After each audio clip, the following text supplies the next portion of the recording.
Hello. I now show you how to ghost a room to another plot. After that I'll show you a bit more, but I have a harvest house on plot 1, and I'm supposed to ghost a hallway section on plot 2. And it will happen so that I take this piece. I'll keep it here. Then I'll select this plot menu here. And the plot I want to ghost it to. I want it for plot 2. Then she asks, "Are you sure you want to do it?" I had taken the plot and then, yes I do. But then what you do is you take this piece in your hand and you take it here where it might be clicked on, and then you take this download plot over there. After that, you have to press this load plot really fast several times and it will then move here to the next plot. Like this. It doesn't always go all at once, but this time it did. There's a lonely piece of hallway section here, which is still attached to this harvest house, which is still at plot 1 here. So you can see the hallway section here, and then when we go back here to number 1, this is what it looks like here. And, if we move this harvest house here, for example, then it means that here on plot 2 this piece has also been moved. Well then, let's go to the next step. So the idea would be to combine to attach this corridor piece to this harvest house.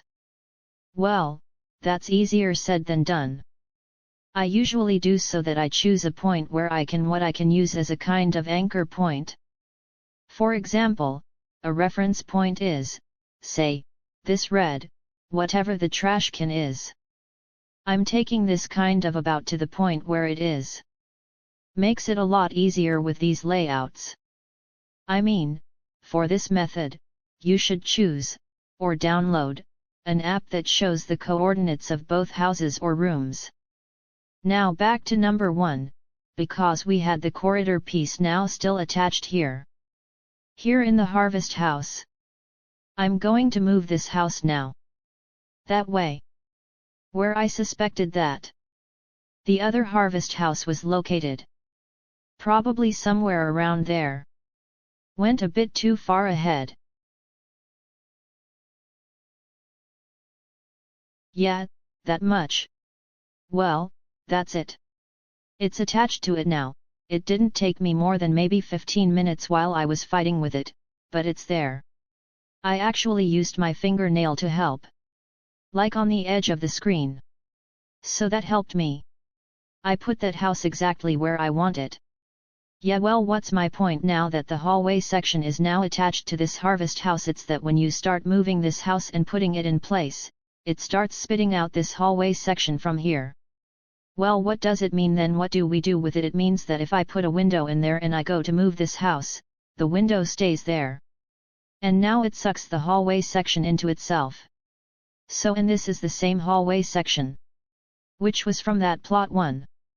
And even if we move this house, that hallway section stays over there on the second plot. So it's basically just moved there. Magic, yes, that's right. And now it's our tool here. For example, this is the way to make those windows float. Then what else we can do with it is, for example, let's put it like that again. Let's take a medium room. Let's attach it to that. Then let's move this house here. So, what has happened? Well, we have a detached one of this kind here. A room with no walls. Well, I haven't really spent much on these myself for wall-less rooms, but specifically for the fact that I am installing these windows next to each other,